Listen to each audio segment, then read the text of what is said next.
हाँ जी दोस्तों, क्या हाल चाल। तो बड़ी देर के बाद इस चैनल पे मेरी वीडियो आ रही है और आज जो वीडियो है वो एक्सक्लूसिवली JKS प्रीलिम्स 2022 जो है, जो डेट डिसाइड हुई है कि 26 जून को एग्ज़ाम लिया जाएगा, उसके लिए प्रीलिम्स पॉइंट ऑफ व्यू से बना रहा हूँ मैं। तो आज की वीडियो लेक्चर में लास्ट ईयर 2021 में जो प्रीलिम्स का एग्ज़ाम हुआ था उसमें हिस्ट्री के जो क्वेश्चंस आए थे उसकी डिस्कशन रहेगी। दोस्तों, जैसे कल शोएब सर ने वीडियो लाई थी इकोनॉमी पे, आज हिस्ट्री पे आई है। ऐसे ही विंग से उड़ान के चैनल में जितने भी प्रीवियस ईयर क्वेश्चन पेपर हैं KS के, उसका डिस्कशन होगा यहाँ पे। साथ ही साथ मैं आपको बता दूँ कि डिस्क्रिप्शन बॉक्स में एक लिंक मिलेगा आपको, जिस लिंक में आपको हमारा विंग से एक उड़ान का ही दूसरा चैनल जो टोटली IAS KS के साथ डील करेगा, एक्सक्लूसिवली वहाँ पे जो भी वीडियोस आएंगी वो KS और IAS के एग्ज़ाम पॉइंट ऑफ व्यू से बनाई जाएगी। तो आप प्लीज़ उस चैनल को भी जाएं और जाके उसको सब्सक्राइब करें और उसमें जो वीडियोस हैं ऑलरेडी उसको आप देखें, उसमें भी डेली की वीडियोस अपलोड हो रही हैं। ठीक है, तो दोस्तों स्टार्ट करते हैं KS प्रीलिम्स के 2021 के क्वेश्चन को लेके। तो अगर आप देखोगे तो आपको पता चलेगा कि हिस्ट्री के 3 पार्ट्स हैं, एंशिएंट, मेडिवल और आपका मॉडर्न। इन तीनों को मिला के टोटल क्वेश्चंस जो आए थे वो थे 15 क्वेश्चंस। वो कितने क्वेश्चंस आए थे? 15 क्वेश्चंस। तो हिस्ट्री में एक क्वेश्चन जो था that was from Indus valley civilisation. तो इंडस वैली सिविलाइजेशन दोस्तों बहुत इंपॉर्टेंट टॉपिक है। इंडस वैली सिविलाइजेशन बहुत इंपॉर्टेंट टॉपिक है आपके इस एग्जाम के पर्सपेक्टिव से। तो इंडस वैली सिविलाइजेशन में आप सब कुछ याद कर लो, जो भी है सब कुछ, एक एक चीज कि इसमें क्या यूज किया जाता था। टाउन प्लानिंग होगी, सिटाडेल हो गया, आपने सुना होगा। और उसके बाद इसमें जो इंपॉर्टेंट सिटीज थे जैसे हड़प्पा हो गया, मोहनजोदारो हो गया। सबसे लार्जेस्ट डॉकयार्ड मिला था वर्ल्ड का, दैट वाज लोथल। ठीक है, जो एज अ पोर्ट भी काम करता था और यहां से सारा जो ट्रेड होता था अरेबियन सी से, इंडियन ओशन से होते हुए कहां पे जाता था? आपका मेसोपोटामिया वगैरह में। ठीक है, दिस इज वेरी इंपॉर्टेंट। और इंडस वैली सिविलाइजेशन बहुत इंपॉर्टेंट है। यहां पे क्या क्वेश्चन आया था देखो, जब बहुत सारी एक्सकवेशन करी गई इंडस वैली सिविलाइजेशन की, जो बोलते हैं इंडस नदी के किनारे एग्जिस्ट करती थी, तो वहां पे बहुत सारे हमें सील्स मिले। ठीक है, बहुत सारे हमें टॉयज मिले, अच्छा बोन्स मिले, एनिमल बोन्स मिले, ह्यूमन स्केलेटन मिला वहां पे। ठीक, फायर अल्टर्स मिले कालीबंगन में जैसे। ठीक है, प्लो मिला। तो एक बहुत इंपॉर्टेंट जो सील मिली थी, ये पूछा जाता है कि वो किससे बनी हुई थी। इस क्वेश्चन में पूछा 2021 में। तो आंसर उसका क्या था दोस्तों? स्ट्रीटाइट आंसर था। ठीक है, स्ट्रीटाइट एक किस्म का सॉफ्ट स्टोन था जिसको यूज करते थे सील बनाने के लिए। ऐसी बहुत सारी सील्स थी, बट जो सबसे इंपॉर्टेंट सील जो मिली वो मिली मोहनजोदारो से। और मोहनजोदारो अभी प्रेजेंट डे पाकिस्तान में है। इस मोहनजोदारो से जो सील मिली थी उसका नाम था पशुपति शिवा सील। ठीक है, मेरा साशा में थोड़ा प्रॉब्लम है तो प्लीज इग्नोर करिएगा। पशुपति शिवा सील जो थी वो मोहनजोदारो से मिली थी। और ये सील किससे बनी हुई थी दोस्तों? स्ट्रीटाइट से। और अगर आपको पता होगा, ये जो पशुपति शिवा जो सील थी, ठीक है, ये बिल्कुल क्या कहते हैं, मेडिटेशन के वैसे बैठे हुए थे पूरे ना। और इनके अराउंड क्या थे?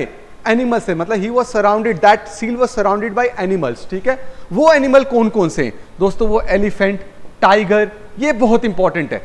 ठीक, तो मोहनजोदारो से जो पशुपति सील मिली, ठीक है, वो किससे बनी हुई थी? स्ट्रीटाइट से। ये एक क्वेश्चन था आपका लास्ट ईयर के प्रीलिम्स में।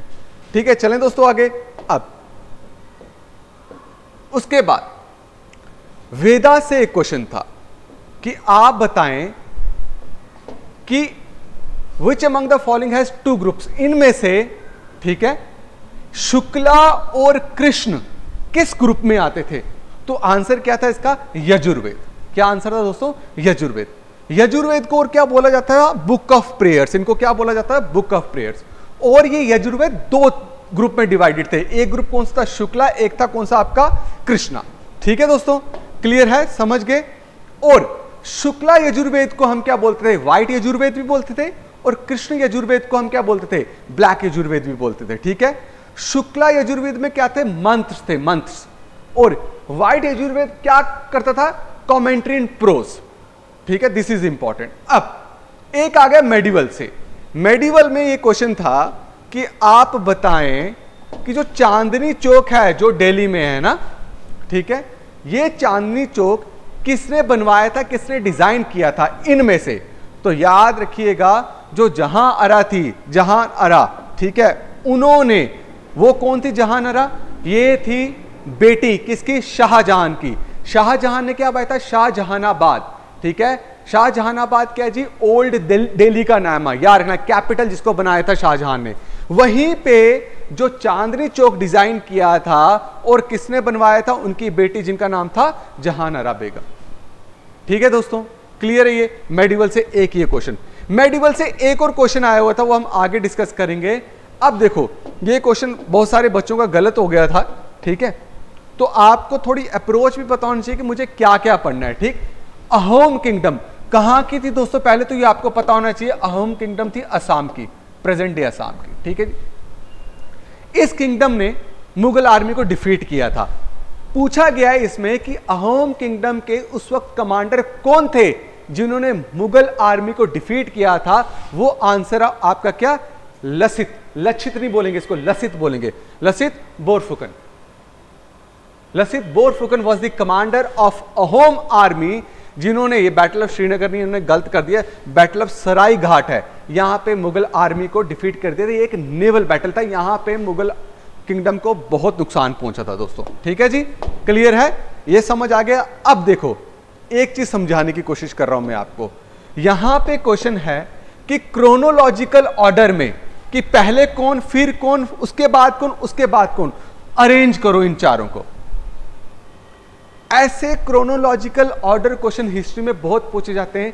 स्पेसिफिकली अगर मैं आपको बताऊं, मॉडर्न हिस्ट्री में, मॉडर्न हिस्ट्री में वो भी जो नेशनल मूवमेंट्स हैं ना, जो नेशनल मूवमेंट्स हैं, उन नेशनल मूवमेंट्स को लेके बहुत सारे क्वेश्चन क्रोनोलॉजिकल ऑर्डर में पूछते हैं। जैसे आपको रॉलेट एक्ट दे देंगे, उसके बाद मोंटेक चेल्मस्फोर्ड रिफॉर्म दे देंगे, नॉन कॉपरेशन मूवमेंट दे देंगे, और चोरी चोरा मूवमेंट दे देंगे। आपको बोलेंगे इनको अरेंज करो कि पहला इंसिडेंट कौन सा, फिर कौन सा हुआ, उसके बाद कौन सा हुआ, फिर उसके बाद कौन सा हुआ।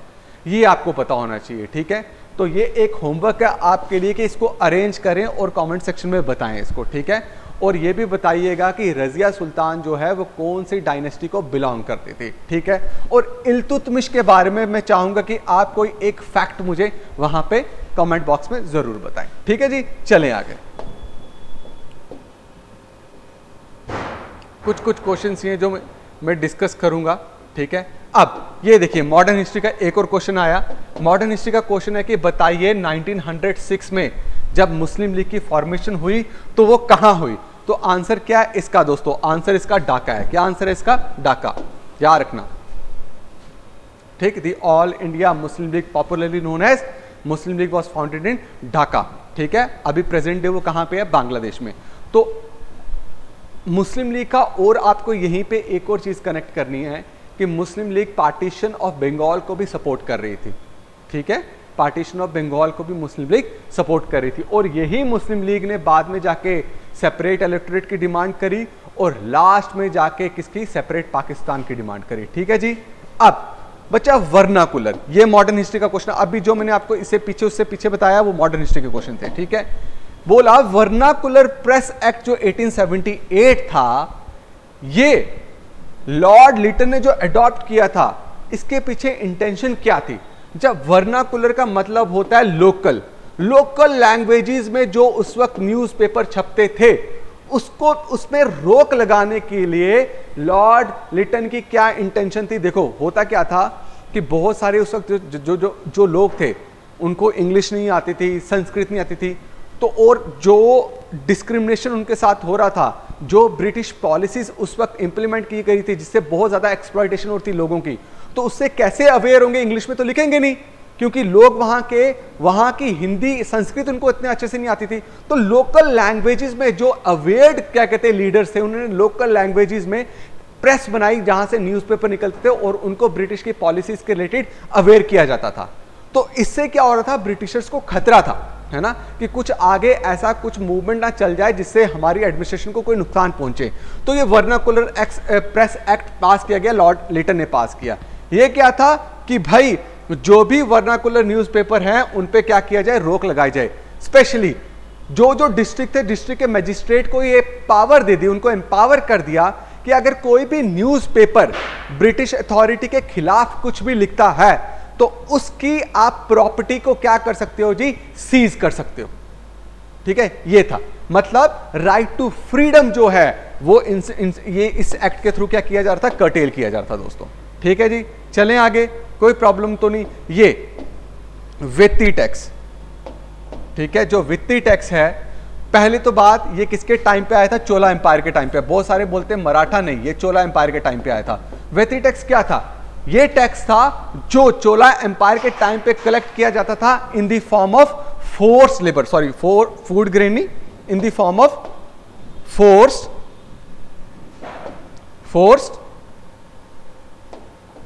लेबर। याद रहेगा, देखो मैंने लिखा ना, the tax vetti was mentioned in Cholas inscription which was taken in the form of force labour. इसको फोर्स लेबर के फॉर्म पे लिया जाता था। ठीक है, आज कैमरे का फोकस थोड़ा हट गया। अब देखो बच्चा, ये बहुत फैक्चुअल क्वेश्चन है। ठीक है, ये बहुत ही ज्यादा फैक्चुअल क्वेश्चन है। इस फैक्चुअल क्वेश्चन में प्रॉब्लम आती है। ठीक है, किसी को पता होगा, किसी को नहीं पता होगा। ठीक, तो जो हिस्ट्री ऑफ ब्रिटिश इंडिया है ये किसने लिखी थी, जेम्स मिल ने लिखी थी, याद रखना। ठीक है, बहुतों को नहीं आएगा, अब मैं आपको बोलने के बहुत सारी बुक्स हैं। ठीक है, जो आपके हिस्ट्री के पीछे मेंशन होगी, हिस्ट्री की, मॉडर्न हिस्ट्री की बुक के पीछे बहुत सारी, तो आप सब याद करना स्टार्ट हो जाएगा तो थोड़ा प्रॉब्लम रहेगा। तो कभी कभी हमें इन पार्ट को इग्नोर करना पड़ता है, स्पेसिफिकली जब हमारे पास टाइम बहुत कम हो, 2 महीने का लिमिटेड टाइम हो। ठीक है जी, चलें आगे। अब देखो एक और मॉडर्न हिस्ट्री का क्वेश्चन आ गया कि बताएं कौन से ऐसे फ्रीडम फाइटर हैं जो पौंडीचेरी चले गए थे और उन्होंने फिर अपने जो स्पिरिचुअलिटी है, जो स्पिरिचुअलिटी के जो भी गोल्स थे, उन्हें पौंडीचेरी जाके फुलफिल किए। ये अगर आप करेंगे ना तो आपको ये पार्टीशन ऑफ बंगाल से क्लियर हो जाएगा, बिकॉज अरबिंदो घोष जो है, ये आंसर है। He was very active during स्वदेशी मूवमेंट। और स्वदेशी मूवमेंट का ओरिजिन क्या है, it was anti partition movement. Anti partition movement में कौन सी बात कर रहा हूं, पार्टीशन ऑफ बंगाल की बात कर रहा हूं दोस्तों। किसकी बात कर रहा हूं, पार्टीशन ऑफ बंगाल की। तो उस वक्त जब पार्टीशन ऑफ बंगाल में जब गवर्नमेंट ने एक्शन लिए तो उन्होंने स्पेशली एक्सट्रीमिस्ट को बहुत ज्यादा नुकसान पहुंचाया। ठीक है, जिसमें बाल गंगाधर तिलक को अरेस्ट कर दिया, बर्मा जेल में भेज दिया था, लाला लाजपत राय को अरेस्ट कर लिया था। ठीक, अरबिंदो घोष बड़े परेशान हुए और अरबिंदो घोष ने क्या किया, पॉलिटिक्स छोड़ दी। ठीक है, कोई भी ऐसी एक्टिविटी और चले गए कहां पे, आपके पौंडीचेरी, क्या करने के लिए दोस्तों, सेंट बनने के लिए। ठीक है, तो वहां पे उन्होंने आश्रम बना लिया था अपना। ठीक है जी, चलो जी आगे। तो समझ आ रहा है किस तरीके के क्वेश्चंस आए थे। अच्छा, ये बहुत इंपॉर्टेंट क्वेश्चन है क्योंकि इसका जो आंसर है कि जो बुक है poverty and un British rule in India, ठीक है, ये किसने लिखी थी, तो आप याद रखना, इट वॉज रिटन बाय दादा भाई नारोजी।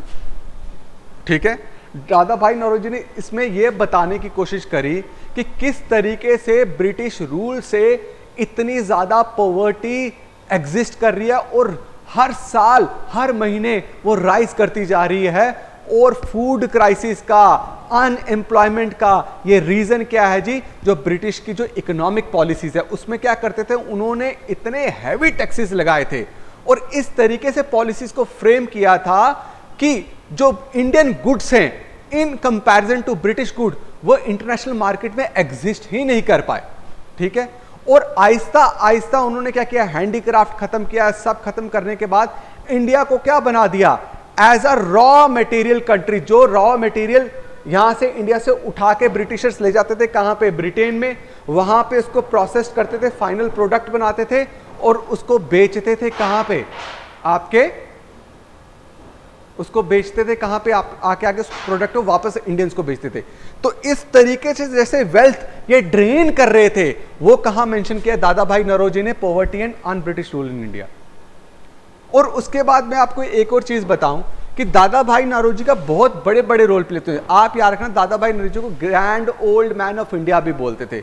दादा भाई नौरोजी ने पहली बार जब आईएनसी के प्रेसिडेंट बने तो इन्होंने पहली बार ये बोला that the goal of INC is what, INC क्या है, स्वराज। पहली बार ये स्वदेशी मूवमेंट के टाइम पे चल रहा था, याद रखिएगा, ठीक है।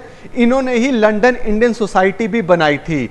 ये पहले इंडियन मेंबर थे कहां के, ब्रिटिश पार्लियामेंट के। और ईस्ट इंडिया एसोसिएशन भी इन्होंने फाउंड की थी।